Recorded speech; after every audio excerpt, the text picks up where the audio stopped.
E chegamos ao último capítulo da Saga das Planilhas, onde o personagem principal, é óbvio, é o Sr. William Henry Gates III, mais conhecido como Bill Gates entre nós mortais, ou então Happy Boy, um apelido carinhoso que ele recebeu da família por ser um moleque sempre feliz e sorridente.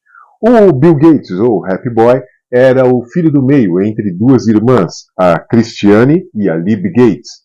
A família era uma família bem situada economicamente, tá? Ele nasceu na cidade de Seattle em 28 de outubro de 1955, no estado de Washington, a maior cidade daquele estado, e a família, como eu disse, ela era economicamente bem situada. O pai, um advogado conselheiro em diversas organizações civis e um grande filântropo.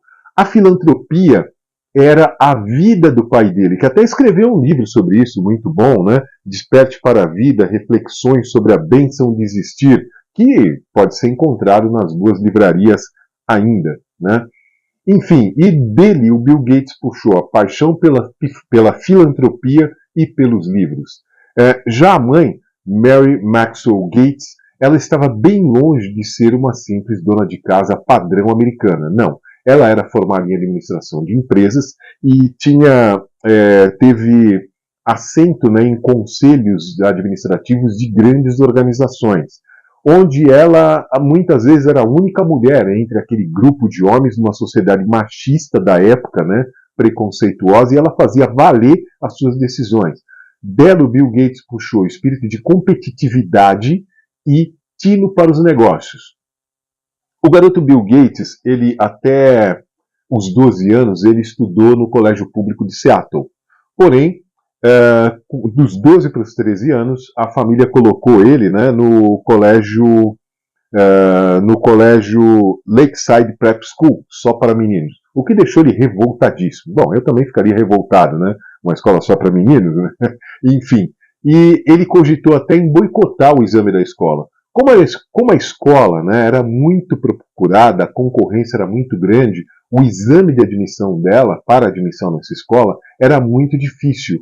Então, aí bateu o sentido de competitividade dele, né? Falaram para ele, olha, é o seguinte, ali só os melhores passam. Ele prestou o exame e passou entre os primeiros. E por incrível que pareça, ali, dos 12 para os 13 anos, na Lakeside Prep School, começou a vida dele no mundo dos negócios, um garoto de 12 para 13 anos. E é isso que eu vou destrinchar nos 4 próximos atos. Vamos lá?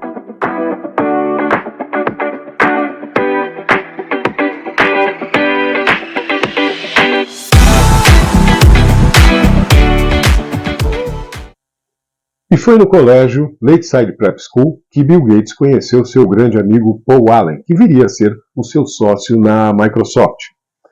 Bom, o Paul Allen era 2 anos mais velho que Bill Gates e também presidente e fundador do clube de programação da escola. O lugar que o Bill Gates, quando chegou, se trancou, se apaixonou e lá desenvolveu o primeiro código da vida dele. Era um jogo da velha, onde o ser humano jogava contra o computador. Nem precisa dizer que fez um sucesso danado na escola, a molecada ficou empolvorosa, que agora eu poderia jogar contra a máquina, desafiar o computador, né?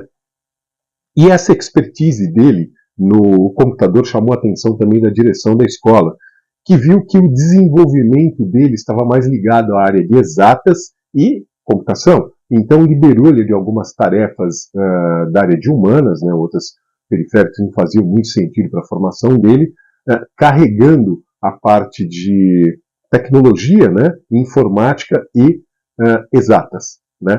Ele entrou no concurso de matemática estadual do estado de Washington e ele tirou, para surpresa de ninguém, primeiro lugar. Foi o grande vencedor. Os professores dele, né, falaram uma vez que ele era um cara muito diferenciado, óbvio, né, para tirar primeiro lugar num concurso estadual, onde meninos e meninas 4 anos mais velhos que ele estavam disputando e ele venceu em primeiro, né, é óbvio que era um sucesso e um grande orgulho para a escola. Então os professores falavam, olha, durante as aulas nós damos tarefas de matemática enquanto a classe está reclamando que não entendeu o enunciado de alguns problemas mais complexos, o Bill Gates já entregava a tarefa dele. Aí o professor perguntava assim, mas cadê o desenvolvimento? Não, eu fiz de cabeça. Ele fazia de cabeça, cara. Né? Muitas vezes aconteceu isso. O que contribuiu, óbvio, para aumentar a fama dele na escola. E nessa tocada de gênios, né, ele acabou conhecendo um outro amigo dele, Kent Evans, um outro garoto que passou a fazer parte da dupla, eram amigos inseparáveis, só que o Kent Evans era da mesma idade do Bill Gates, cerca de 13 anos mais ou menos, né? E aí, só que também outro diferencial do Kent Evans é que ele não era um cara assim de tecnologia, de informática, computadores, não. Era um cara de negócios. Sim, ele andava pela escola, né? Ele já era meio estranho, meio esquisitinho, né? Fisicamente, ele andava com uma pasta cheia de revistas de negócio, recortes de jornais sobre negócios, sobre a área de economia, né? Isso era um espanto, cara. Eu tinha 13 anos. Até que numa feira sei lá, que eles faziam muitas, né, dessas escolas aí nos Estados Unidos, fazem ainda, né? O Kent Evans fechou um negócio com uma empresa para desenvolvimento do sistema de pagamentos dos funcionários dessa empresa. É lógico que o dono da empresa ele entregou esse sistema para dar um incentivo para a molecada, né? Mas criou ali um prazo informal, era uma coisa meio informal, só que os três não encararam de uma maneira tão informal assim, nós levaram a sério.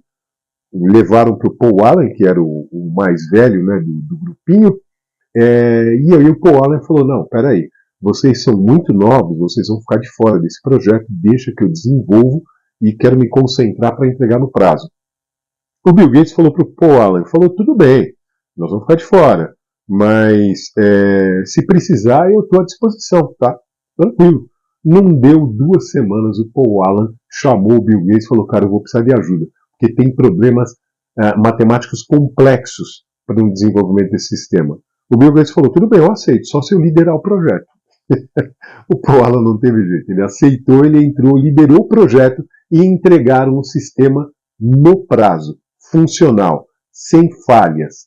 O dono da empresa que encomendou ele ficou espantado, provavelmente ele tinha até esquecido já, mas entregou funcionando e todo o sistema de pagamentos dos funcionários da empresa, a partir daquele momento, era feito por computador. Tá?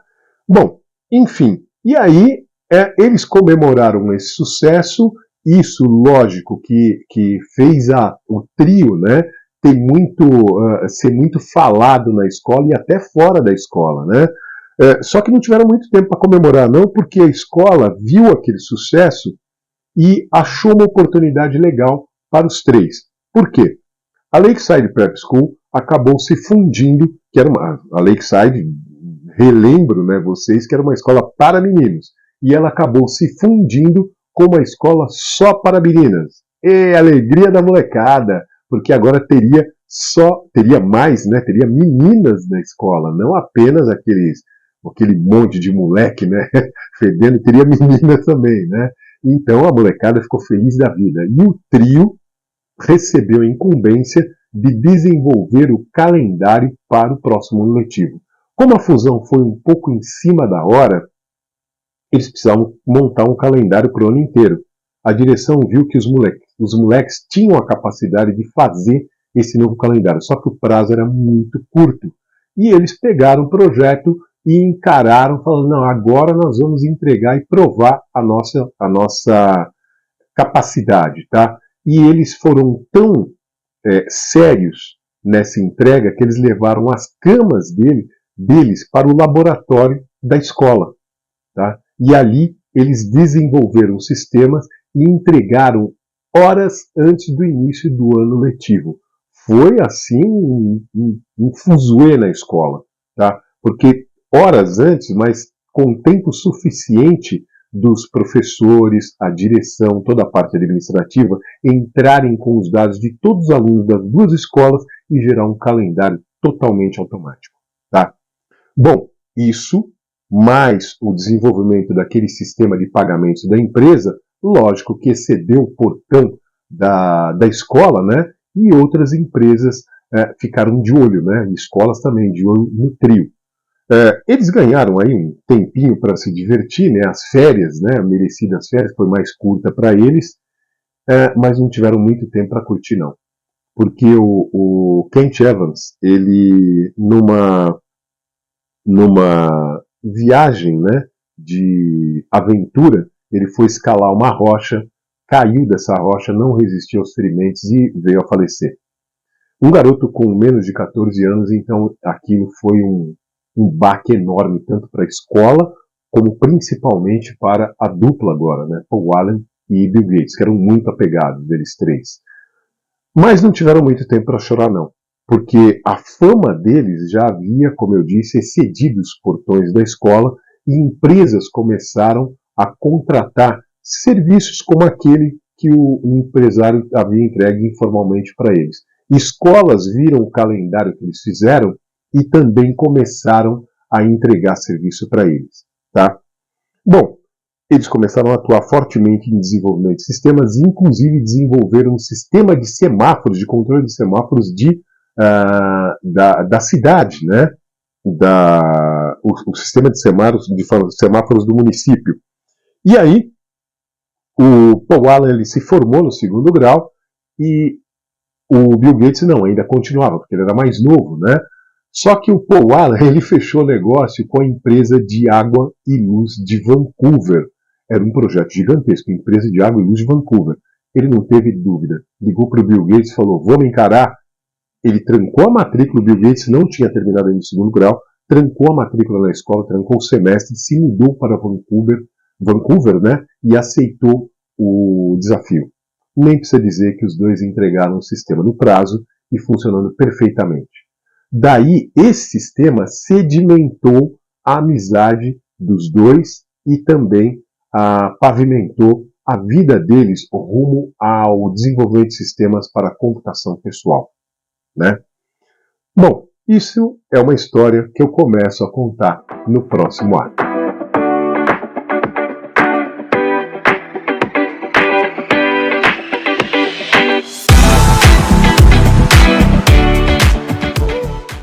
Ao contrário do que muita gente imagina, a Microsoft não foi a primeira empresa do Bill Gates.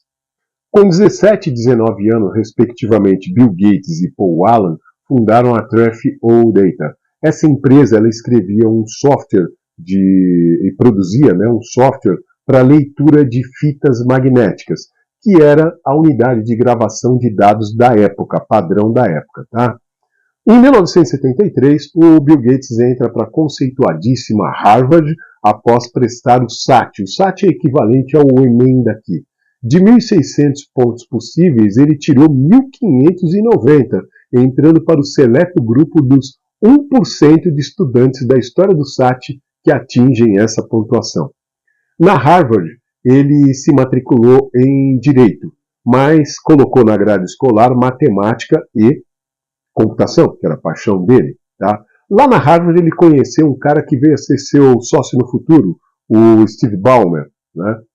Mas, 2 anos depois, no segundo ano que ele estava na Harvard, o Paul Allen procurou ele desesperado com uma revista, Popular Electronic, estampando na capa o computador Altair 8800. Eu já falei desse computador num capítulo passado sobre a revolução, né, dos computadores pessoais, a briga por quem foi o primeiro microcomputador, né? E o Altair 8800 era um deles. Eles ficaram fascinados com aquilo. Aí o Bill Gates virou para o Paul Allen e falou, olha cara, eu acho que nós perdemos essa revolução. Né? Essa revolução começou sem a gente. E eles ficaram ali matutando, não poderiam perder essa revolução. Eles precisavam entrar nessa nova era da computação pessoal. E eles elaboraram um plano mirabolante. Ligar para a fabricante do Altair 8800, a MITS, né? E falar que eles tinham um software comercial que rodava no Altair 8800. Porque na pesquisa deles ali, debulhando a revista e outras publicações referentes, eles viram que não existia nenhum software comercial para aquele computador.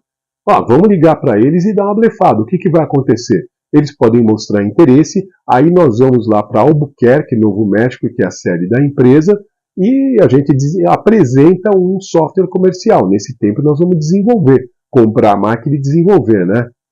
Cara, deu tudo errado. Eles ligaram para a MITS e a MITS aceitou a reunião.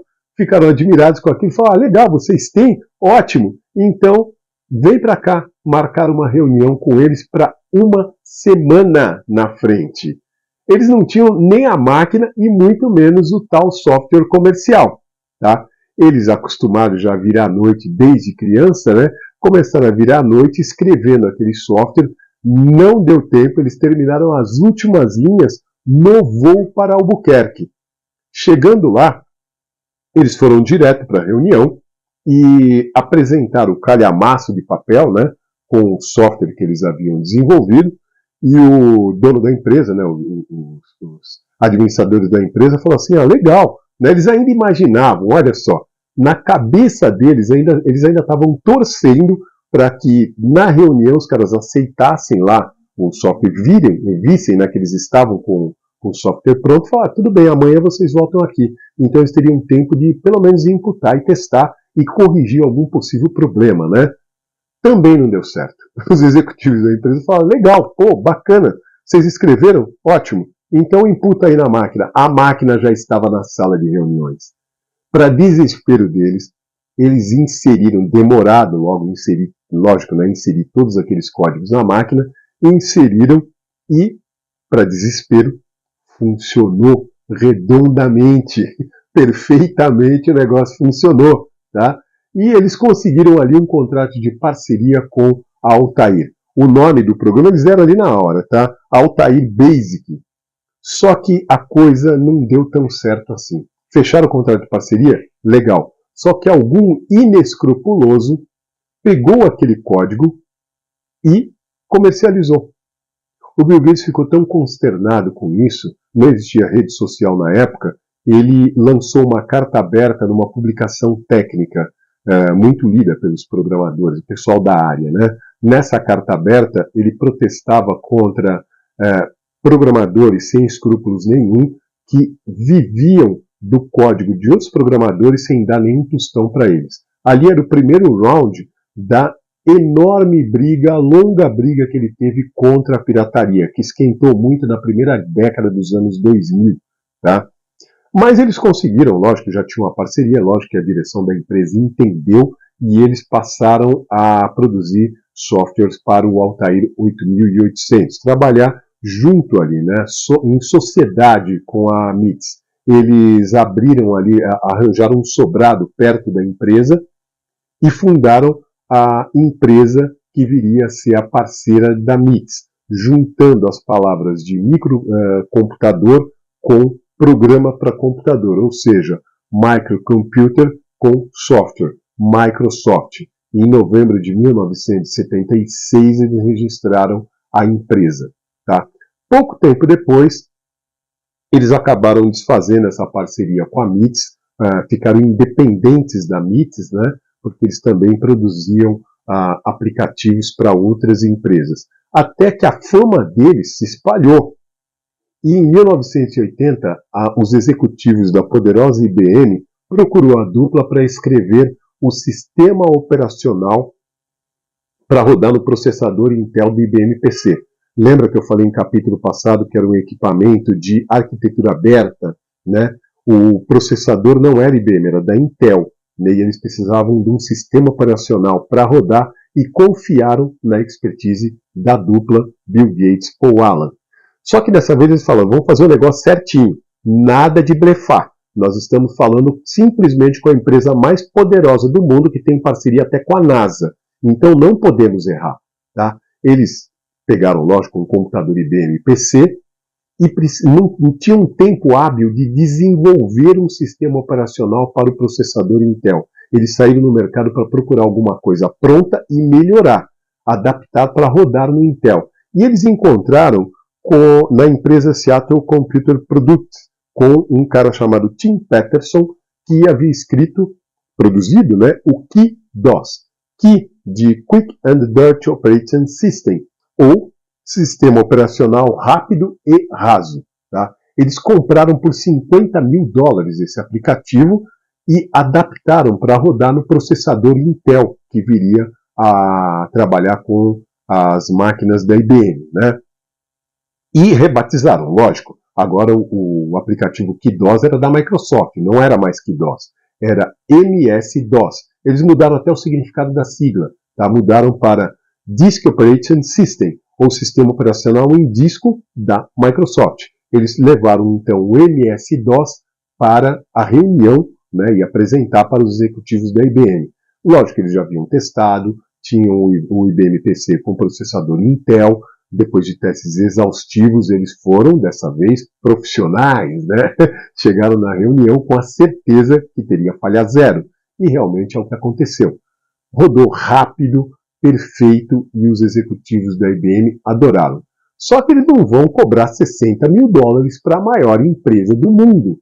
E também ser mais profissionais. Tá? Eles estavam tratando com a IBM, eles venderam por $8 milhões esse sistema operacional e com o direito sobre o DOS. Então eles detinham o direito, documentaram direitinho para não ter problema de piratear. Quem pirateasse receberia processo. Piratearam, tá? Mas processos, teriam que pagar, tudo mais, então ficou um negócio bem profissional, tá? E assim a empresa se estabeleceu no mercado como uma gigante a partir daí, né? Mas em 1983, o Paul Allen ele foi diagnosticado com linfoma. Além de tudo, ele teve uma briga acionária por questão de ações, né, com o Bill Gates. Ele voltaria para a Microsoft depois, tá? Mas ele saiu ali para cuidar da saúde e também meio de birra com essa questão de ações, tá? O Bill Gates ele é um cara muito competitivo e ele, de olho no mercado corporativo, que a IBM começou a nadar de braçada agora com o seu IBM PC, e viu que o futuro era as planilhas. Ali, o escritório. Tá? E o que tinha de planilha? A VisiCalc e o Lotus. O Lotus estava despontando, como eu disse no capítulo anterior. Tá? Porque o Lotus era uma planilha diferenciada. E aí o Bill Gates, com a equipe dele, lançaram a primeira planilha, a Multiplan, da Microsoft. Multiplanilhas, Multiplan, tá? Mas ela era só mais uma planilha. E ela tinha alguns probleminhas. Não probleminhas técnicos, mas problemas de operação mesmo. A Multiplan trabalhava com endereçamento de células no estilo R1C1. Esse tipo de endereçamento, ele funciona direitinho, tanto que existe até hoje nas planilhas, né? Mas ele obriga o operador, o usuário, a gastar mais tempo no cérebro, nem que seja pouco, mas gasta mais tempo do que o endereçamento A1, que trabalhava, né, que era utilizado pela VisiCalc e pelo Lotus. É muito mais rápido de você localizar, de você entender aquela localização dentro da planilha, né? Um outro problema, tudo bem, ela até empatava com a VisiCalc, mas já estava onipresente a VisiCalc nos computadores da Apple, né? E Lotus 123 ela era inferior ao Lotus, aí não tinha como. Além do endereçamento, o Lotus, lembra que eu falei no capítulo anterior, era 1 planilha, 2 banco de dados e 3 gráfico.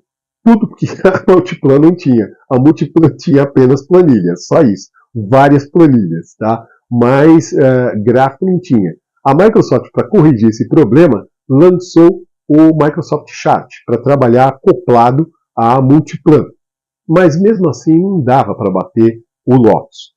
Aí o Bill Gates falou, não, eu vou resolver esse problema. O Multiplan ele começou a tirar... e outra, tinha muitas versões de atualização da Multiplan. Logo de saída tinha quase 100 portas de atualização. Então não estava valendo muito a pena, né? Ele resolveu trabalhar pesado nessa questão, chamou ninguém menos que Dan Bricklin para dirigir a equipe de desenvolvimento da nova planilha dele. O nome já começou uma festa, né? Porque Excel vem de excellence, né? Ou excelência em inglês, coisa superior. E também uma brincadeira com o X, que é o símbolo do Microsoft, X, né? Cell de célula, Excel, Excel de excelente, né? Então, cara, ela dominou o mercado não só pelo nome, mas também pela funcionalidade dela, tá? Mas ela foi criada primeiro para rodar na máquina da Apple. Logo depois, ele lançou a versão para rodar no DOS. O Lotus rodava no DOS, tá? Então ele não queria perder o trem da história, colocou o Excel para rodar no DOS. Isso em 1985, e aí o Excel ele recebe uma alavancada gigantesca, não só pela excelência dele, mas também pelo ambiente operacional Windows, que nasceu praticamente junto, mas toda essa história é tema do próximo ato.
January 24th, Apple Computer will introduce Macintosh.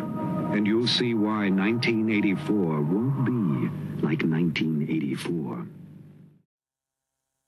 Este vídeo que você acabou de ver ele faz parte do evento de lançamento do Macintosh, que ocorreu no dia 24 de janeiro de 1984 em Cupertino, no auditório da Apple. Para esse evento aí, cara, o Steve Jobs ele realmente não economizou. Ele contratou o Ridley Scott para dirigir esse vídeo, que parece mais um clipe do Pink Floyd. Eu adoro o Pink Floyd, mas não é não. A base do vídeo é o livro 1984 de George Orwell. Esse livro é espetacular, eu sugiro que todos leiam esse livro, tá? É muito bom.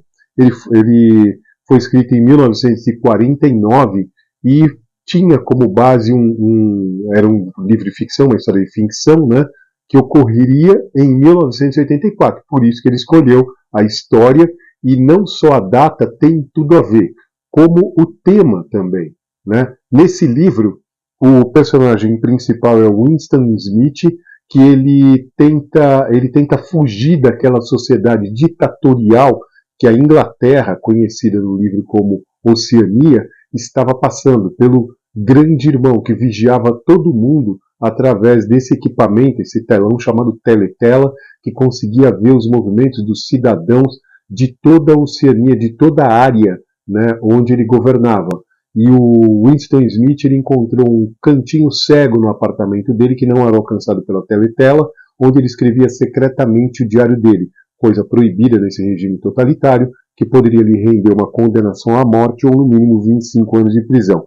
Mas o livro, como eu disse novamente, né, leiam porque vale muito a pena. George Orwell é fantástico.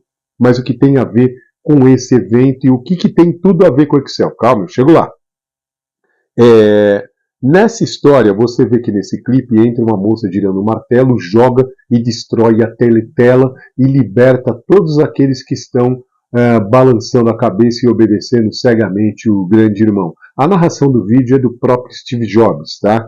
Então, ao destruir aquela tela e libertar as pessoas, né, ele faz alusão que aquele personagem que entra girando o martelo e joga na tela é a Apple, e o grande irmão é a IBM. Entendeu a ligação? A IBM era realmente onipresente, desde máquina de escrever eletrônica, né, como eu já falei em capítulo passado, até computadores de grande porte, passando agora pelos computadores pessoais, o seu IBM PC, que começava a fazer sucesso com o DOS da Microsoft.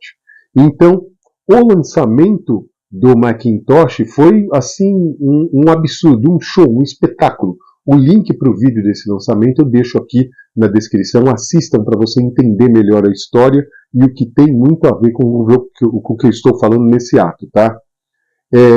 Nesse mesmo evento de lançamento, assim que terminou o vídeo, entra o Steve Jobs com uma bolsa, ele coloca na mesa e tira de dentro dela um Macintosh. Aí o público vai ao delírio, porque era uma máquina que pesava 8 quilos. E aí ele vem com a famosa frase: Esse evento se tornou lenda, né, no mundo da informática. Ele vem com a famosa frase: não confie em um computador que você não possa carregar. Bom, chutando novamente a IBM, porque você não carrega nem a máquina eletrônica da IBM, cara, que dirá um computador IBM/360 que ocupava uma sala inteira, um andar inteiro, né, de uma empresa, tinha um andar chamado CPD. No Macintosh não, ele tirou da bolsa, colocou ali, pesava 8 quilos, já vinha com um processador de texto, um pacote gráfico e o mouse, que era uma novidade. Mas também toda essa novidade custava a bagatela de $2.495, transferindo para os dias atuais, daria cerca de $6.500 na data que eu estou gravando esse vídeo agora em 2024, né? Meados de 2024. Os executivos da IBM, eles ficaram preocupados. Eles viram que ali começou a contagem regressiva para a tela gráfica, então teria que fazer um investimento para essa outra revolução. E quem estava assistindo também prestou muita atenção nisso foi o Bill Gates, que ele falou: cara, eu tenho o sistema operacional DOS, tá? Para transformar o DOS num sistema gráfico vai custar uma fortuna, até aí tudo bem, dava para ele pagar, além do mais a IBM interessada, mas também tempo, então ele iria perder o mercado. Ele precisa ganhar esse mercado. Então o que ele fez? Se concentrou e no dia 20 de novembro de 1985, portanto um ano e pouco depois, ele lançou o Windows 1.0. O Windows, o que era? Era um ambiente gráfico. Aqui eu vou pedir licença para os meus amigos de TI para fazer uma simplificação mesmo de sistema operacional e ambiente operacional. Sistema operacional é a alma da máquina. O aplicativo, o software que interpreta, né, os comandos do usuário para a máquina. E o sistema operacional do Macintosh já era gráfico, dava aquela tela bonita. Ele simplesmente desenvolveu um sistema que simulava o ambiente igual ao Macintosh. Então o Windows 1.0, que está aqui na tela, é o Windows por causa desses quadrados, essas janelas que agregavam os ícones, tá? Era uma revolução. Bom, os executivos da IBM ficaram felizes da vida. Pô, o cara quebrou um galhão da gente, meu. Os acionistas da Microsoft também ficaram muito felizes, porque deu uma disparada nas vendas, né? Os PCs com DOS e Windows era mais um produto revolucionário que ele colocava no mercado. O único que não gostou, né, além dos executivos da IBM, acionistas da Apple e o público, né, foi o Steve Jobs. Porque, cara, ele acabava de dar uma sacada ali, o Bill Gates. Ele pegou uma máquina da IBM que custava 1/5 da máquina da Apple e colocou um sistema, né, um software ambiente operacional que simulava o sistema operacional da Apple. Rolou processo, briga, ódio, tá? O Jobs carregou esse rancor dele por um bom tempo, né?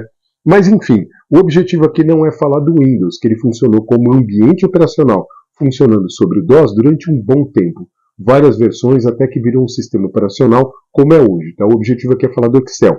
O Bill Gates havia lançado o seu Excel 1.0 justamente para rodar nas máquinas da Apple. Mas imediatamente ele colocou uma atualização para funcionar também no seu DOS, que rodava nos computadores PC, onde o Lotus 123 estava nadando de braçada. Tá?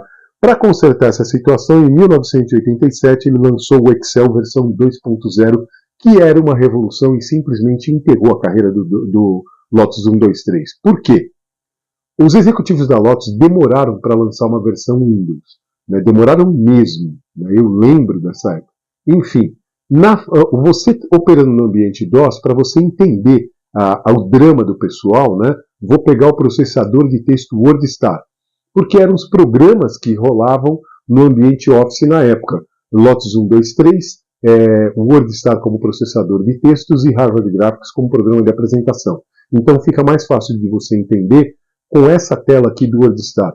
Para escrever a palavra ação, caracteres latinos, cedilha e tio, eu teria que entrar com caracteres da tabela ASCII, interpretando os caracteres latino para o sistema operacional que só entendia inglês. Tá? Então era difícil.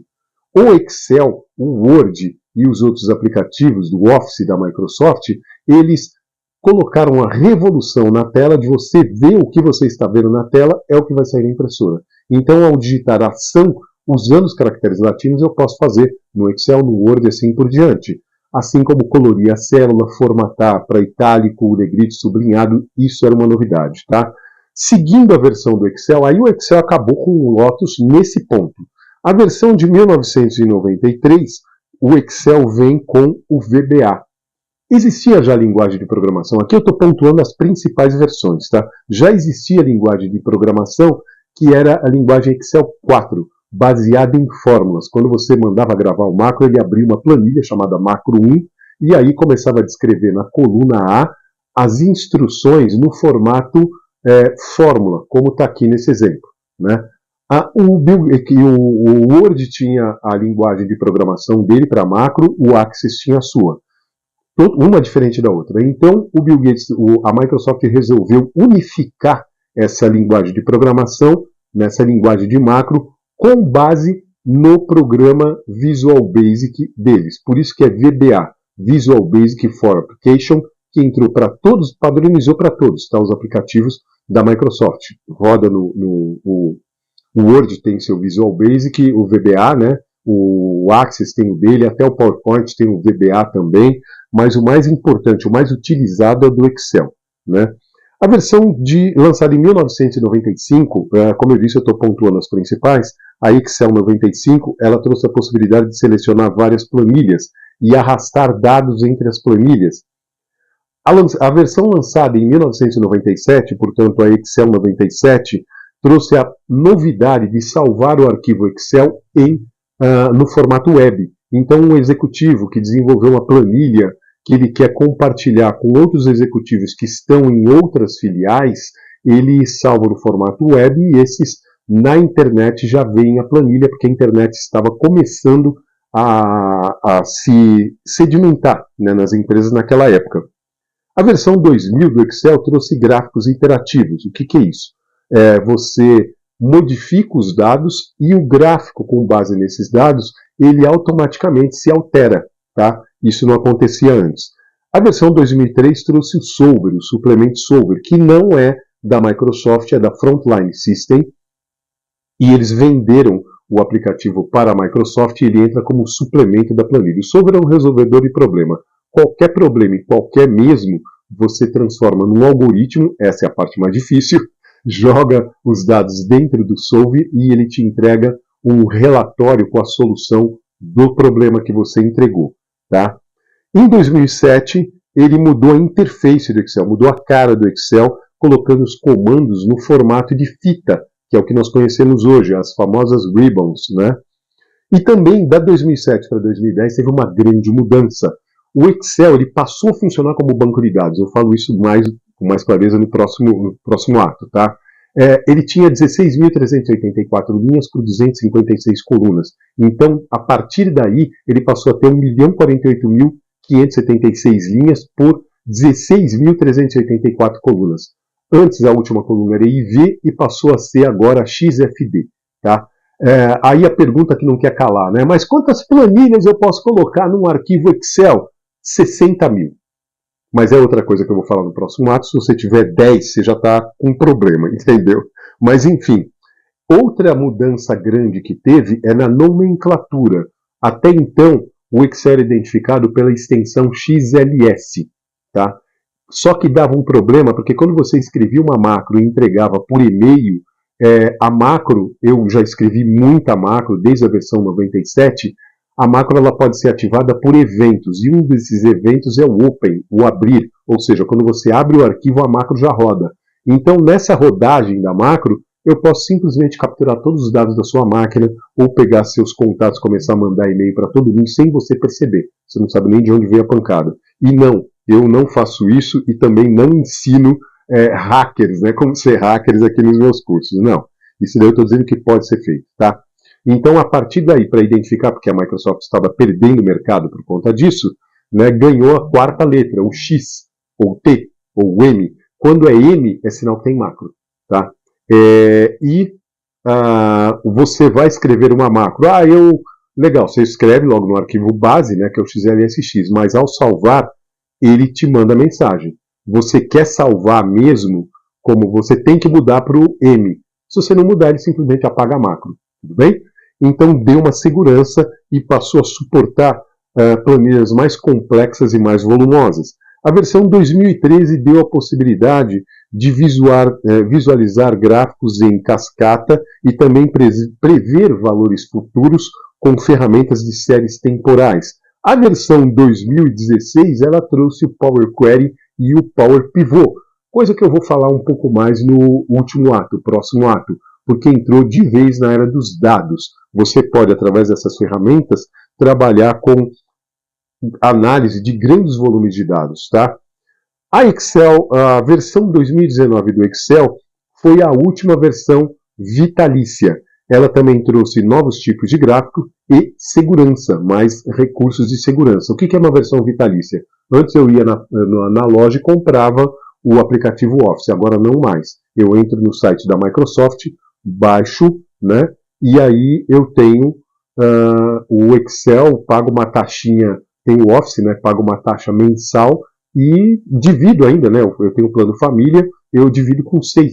Né? Então eu tenho possibilidade para 6 usuários nesse plano família. No momento que eu estou gravando esse vídeo é menos de R$50, né? Então é um custo bem legal. E quando tem atualização, seja versões novas ou atualizações de release, ele simplesmente baixa automaticamente, ok? Então aqui eu tenho toda a história do Excel, que é onipresente. Eu termino a história aqui da planilha poderosa Excel, que está presente em simplesmente 98% das máquinas do mundo, né? É onipresente no ambiente corporativo, é o melhor aplicativo que tem de longe. Muita gente briga comigo até hoje, mas é o melhor que tem, tá? No próximo e último ato eu explico boas práticas e o porquê que realmente ela é a melhor e é o aplicativo essencial no ambiente Office, ok? Até lá então.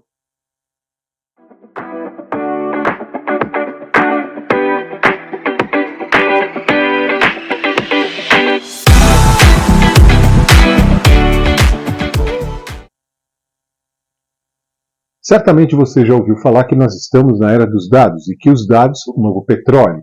Tem como trabalhar com dados em empresas de qualquer porte, qualquer setor, qualquer área. Vou te dar um exemplo, uma pequena oficina de costura. Poxa, o que eu tenho de dados numa oficina de costura? Oficina de costura, ou conserta ou produz roupas, então vai precisar de tecidos, vai precisar de agulha, vai precisar de linha, uma série de insumos para produzir aquilo que ela vende, que é o serviço de costura ou até a venda de roupas, né? Então eu preciso saber que tecido eu vou utilizar. A empresa precisa saber que tecido que vai utilizar. Qual tipo de tecido? É estampado ou liso? Se liso, quais as cores e os tipos de tecido? Estampado, quais os tipos de estampa, cores dessas estampas, tipos de tecido e dos clientes. Preciso de informações de clientes, porque o gosto do meu cliente, a frequência de compra desses clientes, onde que eles estão localizados, os clientes na área que eu opero, quais os gostos que ele tem, tudo isso vai determinar a minha compra de tecido. Quando que eu vou comprar o tecido, onde que eu vou comprar o tecido, quanto que eu paguei, tudo isso tem que estar armazenado. São dados. E essa quantidade de dados vai determinar se meu negócio vai bem ou mal, se eu bem utilizar esses dados. Por exemplo, se eu fizer uma boa análise da compra de tecido, cruzando com os gostos dos meus clientes, eu posso manter um estoque mais baixo. Eu não preciso guardar aqueles tecidos que às vezes nem serão utilizados. Tá? Se eu estou numa área que não usa estampa, tecido estampado, para que eu vou ter estocado tecido estampado? Então, um estoque menor é menor custo, consequentemente, maior lucro. E numa empresa, vamos pegar um exemplo de empresa gigantesca, um banco.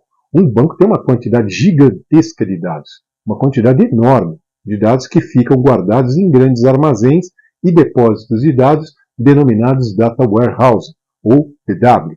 E esses DW são gerenciados por, sei lá, um SQL, um SAP, um Pentaho. Tem diversas formas de gerenciar uma grande massa de dados.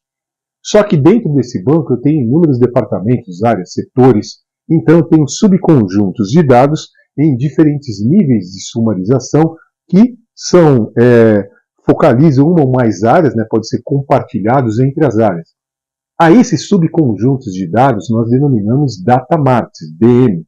Então eu tenho o DW, que é aquele armazém, aquele depósito onde guardam todos os dados relativos ao negócio, banco, e os DM, ou data marts, que armazenam os dados, os subconjuntos de dados das áreas, setores, né, de acordo com o negócio, e esses dados podem ser compartilhados.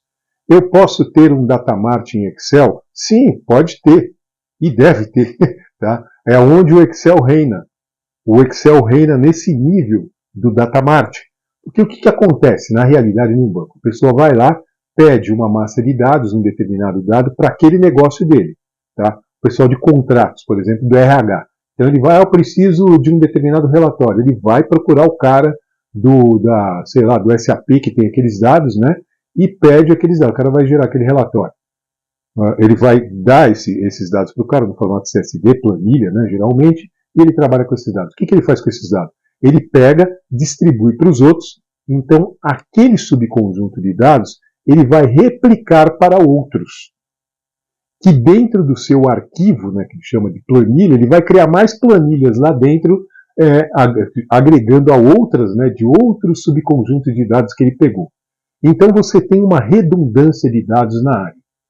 Essas pessoas, essas áreas costumam ter arquivos Excel gigantescos, chamam de gerenciais, com várias planilhas que simplesmente travam, não andam. Aí o cara vai querer trocar de máquina, vai xingar todo mundo, vai dar trabalho para um monte de gente, né? E quando tem a migração, então, aí é um pesadelo. Mas enfim, né? Voltando, como é que eu vou trabalhar com isso daí? Eu posso arrumar essa situação criando um bom data mart para agregar subconjuntos de dados relativos às áreas. Eu vou com o cara do SAP, por exemplo. Né? Tá, o cara que administra a base lá é o SAP.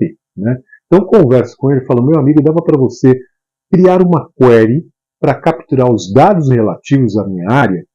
Legal, mas você volta daqui a amanhã? Não, eu quero que essa query automaticamente jogue um arquivo, formato XLS, XLSX, né, CSV, TXT, isso ele pode fazer tranquilo. Né? Então joga esse arquivo nesse formato na pasta da área, na pasta na rede, né, da área que é compartilhada com os demais colaboradores. Semanalmente, a periodicidade você escolhe. Então você falou uma vez só com esse cara, ele criou a query que vai alimentando ali. Tá? Então esse arquivo que vai chegando ali, arquivo ou arquivo, se você quiser guardar o histórico, não sei, cada caso é um caso, tá? Ele pode ser capturado pelo arquivo seu de trabalho para análise. Você não precisa ter um banco de dados inteiro e o seu colega ter outro, mesmos dados, não precisa disso. O seu colega não precisa ter os mesmos dados que você. Pode ter um dado, um arquivo com os dados da área e todos vão consultar ali, através das suas planilhas, pelo Power Query, por exemplo. O Power Query pode capturar esses dados, já trabalhar esses dados e te entregar em relatórios, Power Pivot, tabelas dinâmicas para gerar os seus relatórios, seus gráficos e tudo mais que você precisar. Então você tem a parte de análise separada da parte de dados. Tá? Então esse banco de dados da área, esse data mart, não é para ser replicado. Ele só recebe os dados do banco de dados do DW da empresa. Tá? E ainda tem outra forma de trabalhar. Eu mexo muito com VBA. Tá? Então eu crio formulários, né, front-ends para os colaboradores das áreas que analisam, trazem esses dados do banco de dados local para que os demais trabalhem. Então tem um arquivo só Excel, que é o banco de dados, conforme eu estou mostrando aqui nesse diagrama, nesse esquema. Né? Ele fica ali na pasta, ele recebe os dados do DW e ele é compartilhado com os demais através de planilhas que eu trago os dados por Power Query ou rotinas do VBA. Tá? Então também posso criar ali uma query na minha área para alimentar essa base de acordo com os dados que eu recebo do DW ou, sei lá, trazendo direto para a planilha, aí ao gosto do freguês. Então essa é a forma correta de você trabalhar com o Excel. É assim que o Excel ele fica inserido nessa época dos dados que nós vivemos. Tá? Trabalhando em paz, sem arquivos gigantescos, com inúmeras planilhas. Né? Eu já vi arquivos aí com 100 planilhas, cheias de fórmulas, funções, tabela dinâmica, o cara joga macro, aí não anda. Criou-se até um verbo para isso, o verbo crachar. A planilha crachou, a planilha quebrou. E tem até um verbo, como eu disse, né, o verbo crachar. Minha planilha crachou, a dele vai crachar. Né? A minha não cracha mais, e assim por diante. Então não precisa crachar a sua planilha, esquece verbo, tá? Trabalhando desse jeito aí, o Excel inserido na era de dados que nós vivemos hoje, tá? Então é isso aí, aqui eu encerro a história das planilhas. Eu espero que você tenha gostado. Faça aí os meus cursos para se qualificar e trabalhar com Excel direitinho, como se deve, sem problema. Ok? É isso aí. Obrigado.